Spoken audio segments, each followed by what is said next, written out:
My lord. No intro today, we're just straight in. So, providing there's no more technical difficulties. How are you, Mike? Yeah, not too bad. Not too bad. New equipment brings new problems. responsibilities. Look, Yeah, that's it. Yeah. That and Discord, which we record the video versions on, sort of went a bit haywire just as we logged on. So we are a day late because of Valentine's Day, so other things become more important than our podcast. But we have a lot to discuss. A lot has gone on in recent, say, in the last week, I suppose, in football terms. First of all, I think we should recap the points predictions from last week, and then maybe because I'm sure there's a couple of discrepancies with our VAR that you want to come into, and then we'll kick on from there. Yeah, no worries at all. So just looking at last week's predictions, we had West Ham versus Watford, Wolves versus Arsenal, Leicester versus West Ham. Yeah, they were the three games that we predicted. So West Ham versus Watford, you had 2-2, I had 2-1. West Ham won that 1-0. So no points for either of us. Wolves versus Arsenal, you had 1-0 Wolves, I had 2-1 to Arsenal, and we won 1-0. So I get a point for the correct result, not the correct score. And then Leicester versus West Ham. Very, very gutted about this one. You had 1-1. I had 2-1 to Leicester. And up until the 91st minute, I was like rubbing my hands together. I was like, yes, I'm getting some points back. And then fucking... the freight train that is Craig Dawson scored with his shoulder. Yeah. You know that thing about the sleeve length? I think it did us a favour, that. Absolutely. So score was 2-2 in the end, so you get a point for the correct result. So it's a point each for the week. That takes the scores up to 38 points for you, and I'm still back on 31, so I'm still in need of some good results over the next coming weeks. So, yeah, we'll see what happens. We didn't predict, because I thought it was in a couple of weeks' time, but it wasn't. It was at the weekend. The Super Bowl. Did you watch that? Nope. But that is the reason why I'm wearing my Giants t-shirt, because we had the Super Bowl. Yeah. And ironically, it's the owners of Arsenal's team who won their first Super Bowl. So it does show that he does care, can spend money, just chooses not to spend. Well, he spends money on he spends it on Odell Beckham Jr. rather than anything else. Yeah, so that's we definitely know where their priorities lie, and we're just a bit of a cash cow for him. One of the highest ticket prices in the league, and yeah, we're getting robbed. Yeah, well, it's because you're not massive, mate. It's because you're not massive. That's it. Absolutely. So yeah, let's start off with that first game against Watford. West Ham won. If I'm honest, I can't really remember it. I forgot it was a game. I almost went to it. If I'm honest. It was a bit diabolical. A very flat performance, but we got over the line. Sort of take the points where you can take the points. There's not really much else I can say about it. And then we moved on to Arsenal, where there was some controversy. I didn't watch all the highlights. I watched bits and pieces, but there was some controversy around Martinelli getting 2 yellow cards in the space of one phase of play. Yes. So I'll talk about the game first. This is a game I was a little bit nervous about going into, if I'm being completely honest. Yeah. It did have the potential to be a bit of a banana skin. Obviously, last season was the famous David Luiz tap on the ankles and down you go, and then Ben Leno coming out and punching the ball right near the well, it might as well have been the opposition's penalty box for where he was. So that we ended up with 9 players on that one and losing that one. But on that particular occasion, we come out victorious. Gabriel Magalhaes with I'd say a striker's finish from about 2 yards out. Some would question a potential foul on the goalkeeper. Yep. Personally, I think Lacazette was well within his rights to go for the ball. You see him given. And to be honest, when I went to check it with VAR afterwards, I was like, oh, this is definitely getting ruled out by the goal stood. So I was happy about that. And yeah, just going on to Martinelli. I don't know what the fuck he was doing. Excuse my language. Obviously trying to slow down the play, but ended up practically punching the guy in the face. And then decided to run down the pitch if that wasn't enough to commit another foul. And yeah, saw the red card. I think I take issue with this because I'm seeing conflicting reports about whether it should have been a red card or not. Yeah. Now, at face value, I would say yes, should have been a red card, and that is me being completely honest, looking at the two fouls individually, and yeah, definitely two yellow card offences without a shadow of a doubt. One report which I read states that yes, if two fouls are committed, the referee can allow advantage to the first foul, and then we'll have to stop play on the second foul, and then as long as he indicates what the two yellow card offences are for, he can issue the red. Yep. The second report that I've seen is that a red card cannot be issued until the player knows that he's on a yellow card. Now, it's not something that happens very often, and like I said, I would hold my hands up as a football fan and say he's committed two fouls and therefore should have had the red card. Yeah. Because if they were two separate incidences within two different phases of play, then you would have had a valid red card. Yeah. But I don't know which report I need to kind of trust or believe on this one. Yeah. Do we do it just because it's Arsenal? That's why the referee's given the decision. Had a bit of a lackluster performance, I'll say, by Oliver in the first half. There was a few fouls that could have gone either way, and nothing was done about them. Just a bit of a telling off to. But in the second half, it was like all cards blazing. But yeah, it's just one of those things. I think we were very lucky not to concede in that game. But I've got to say, defensively, I thought we were absolutely outstanding, especially in the second half when we went down to 10 men. Arteta making the substitution to take off Saka and bring on Rob Holding, so we had a 5 in the back, was a brilliant decision. I would say it's not very often I do praise Arteta, because there's some decisions that he does make you just like, what the fuck are you doing? But obviously he's the manager, he knows best, and definitely on that occasion it worked. It's quite interesting you say about the phases of play and things like that. We see a very similar incident in the Manchester United game, whereas Paul Pogba made a foul, advantage was given, he gave another foul away and got nothing for it. So it's again, I think Martinelli's was deserved, but being applied, the rules being applied consistently in the league comes into question once again. Do you know what I mean? It's one of those that the other thing where Harry Maguire chucked a player on the floor like he was in WWE and then stamped on him and got nothing. Was a little bit like, well, hang on a minute, you've given Martinelli, you could argue, 2 soft yellow cards, and nothing for that. But sorry, I'm being distracted here. I won't say what, but I bet you are. I'm being distracted. So so that was that. And what was the final score, Mike? 1-0, wasn't it? Yes, yeah, 1-0. So again, I think we were quite lucky towards the end for it to kind of stay that way. And there is one thing I would like to bring up. Yes.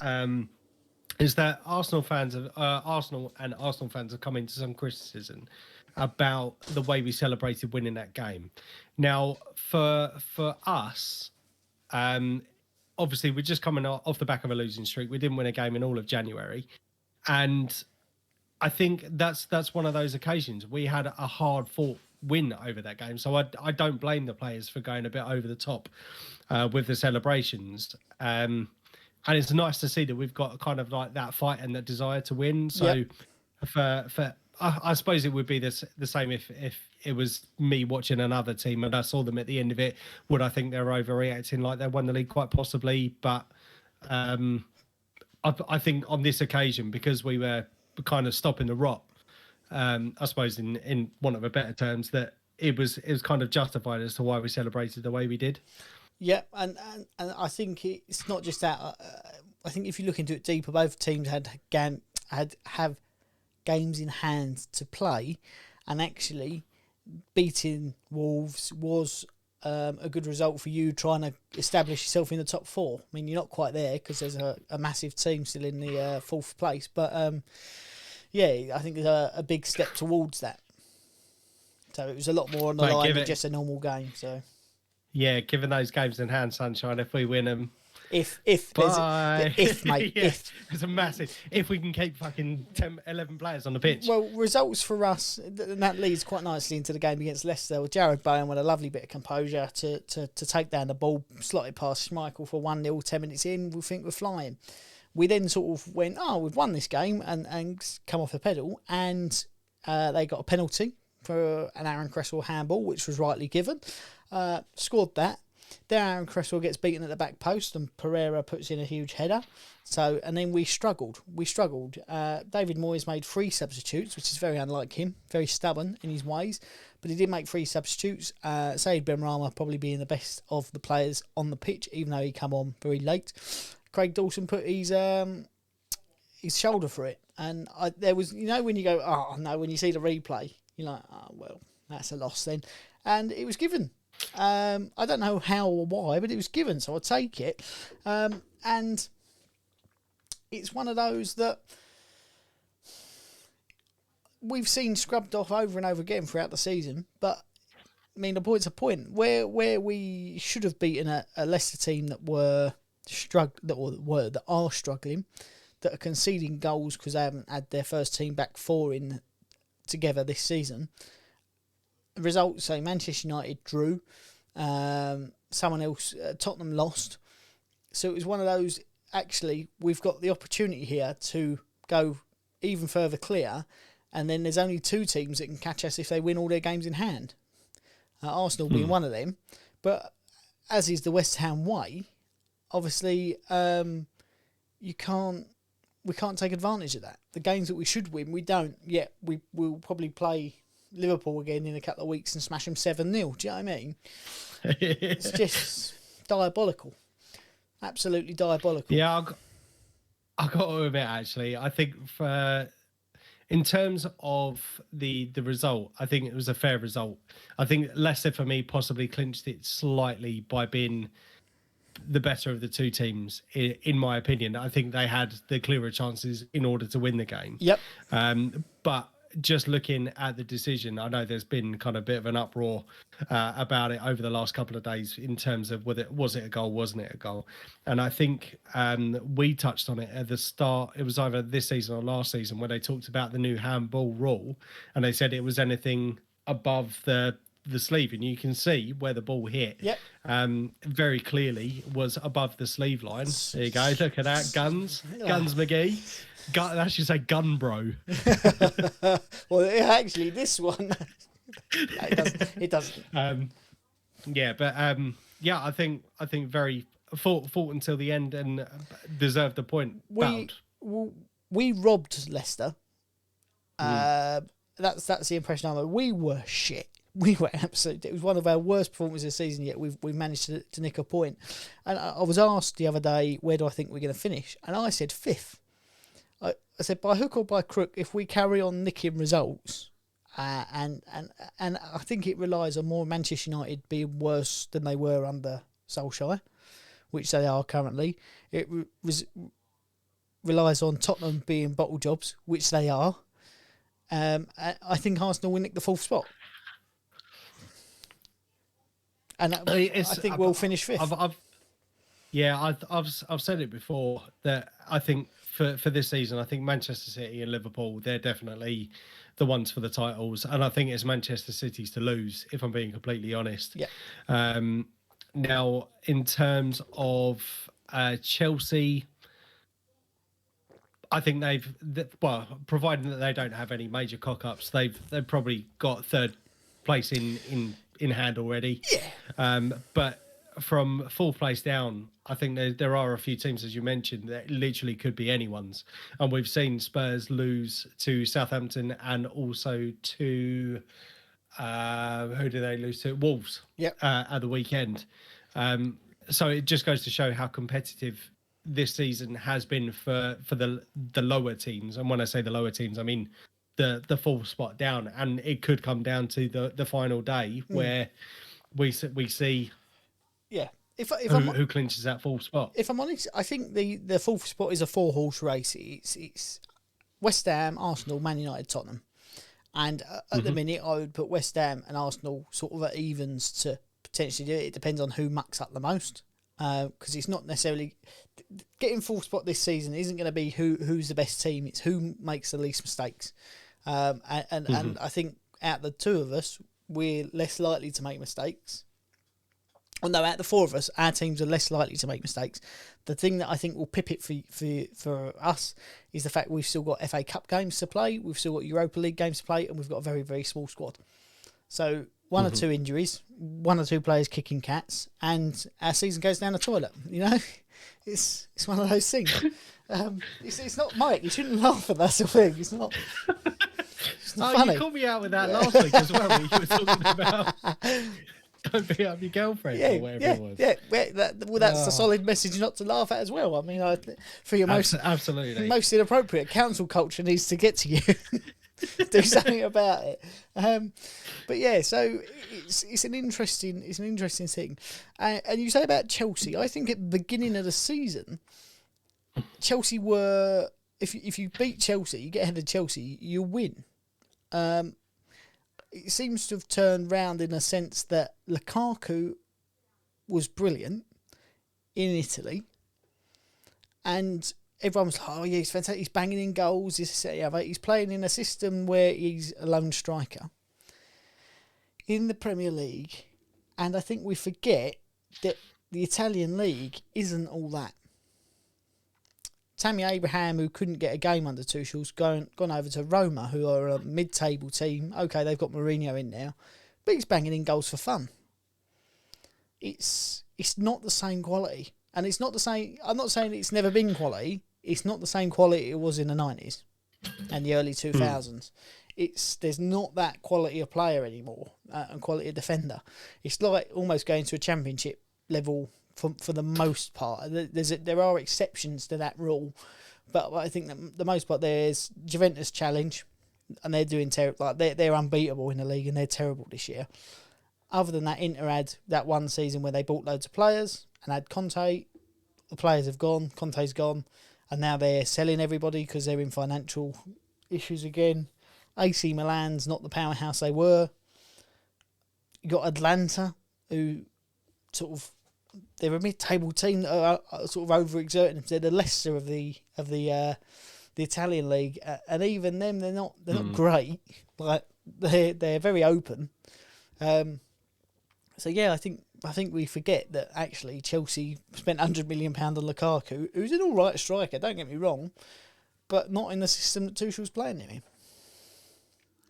Yeah, and For me, I mean, that was one of the predictions we made at the start of the season. You had City down, and I think I was going to go for City, but in order just to kind of mix it up a bit, I think Chelsea were the other team, as you mentioned, that were possible contenders. Obviously, we saw the way that Chelsea finished the back end of last season with Tuchel in charge, and some of the signings that they made over the course of the summer, Lukaku being one of them. It was... and not forgetting as well the way they started the season as well. Chelsea were looking good at the start of the season, but yeah, they've had a few silly results. Obviously, just going back to Chelsea, they obviously Club World Cup winners over the weekend. That's why we weren't playing them. That why the game was postponed. Yep. But obviously we've mentioned when obviously Phil was on the channel when Liverpool won the Club World Cup. It's a bit of it's an over-glorified Emirates Cup, if I'm being completely honest. When you look at the standard of the opposition they were playing, if they hadn't have won, then there has to be question marks raised. Surely, like, do you know what I mean? It's not exactly the like a Brazil-Germany World Cup final, is it? Do you know what I mean? It's like playing Scunthorpe at home when you are Brazil. It's a no contest. Yeah. I mean, I don't know why I chose Scunthorpe, but it was just a team that comes to mind. Like, We'll go for it. that could have been anyone that come out. But Southend, Grimsby, Sunderland, all of those teams. Fleetwood. Yeah, they're all shit. These are not my opinions, people. These are facts.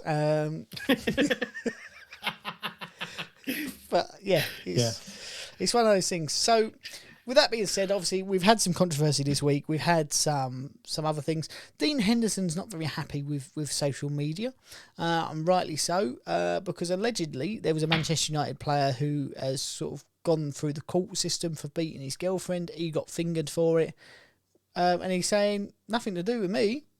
Why am I being fingered for this crime that I've never done? So yeah, it's one of those things that apparently there is another Manchester United player that he's guilty of, or has been not guilty of, has been alleged to have thrown some punches at a lady. Maybe it's a culture thing at United. I don't know. We don't win. We just beat our women. That's it.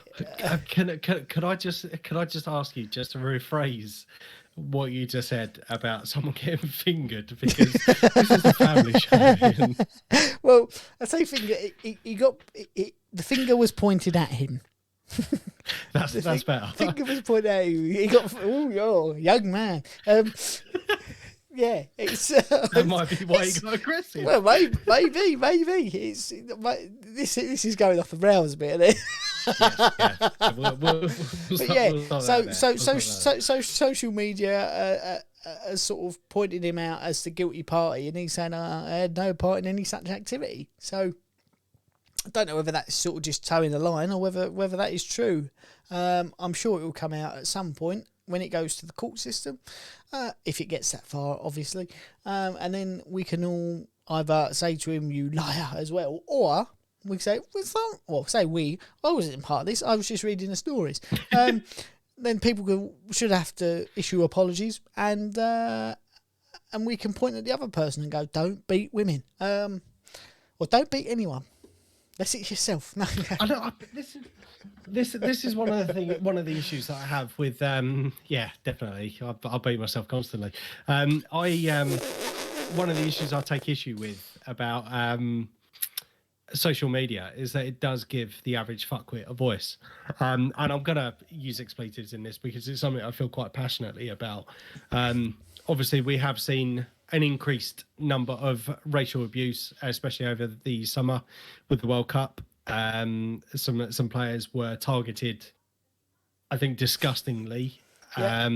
Sorry, I almost laughed at that. I wasn't laughing at it. I just had a thought go through my head, but no, that's fine. But yeah, it does give the average fuckwit a voice to say. I see you're beefing me. It does give trying to give these people a platform in order to spout absolute nonsense, and it really, really winds me up that there's no kind of verification. You could get one account blocked or whatever, and then just go up and set a new one. There's nothing to stop you doing that, and I think that's disgusting. And I think more should be done to be able to locate who these guilty parties are. But then again, you've got some of these idiots that come out last year, and I think one guy eventually got the sack for it, but was pleading innocent and said, "Oh, my mate nicked my phone." And I suppose the difficulty is trying to be able to prove that person sent the message. Put password on your phone.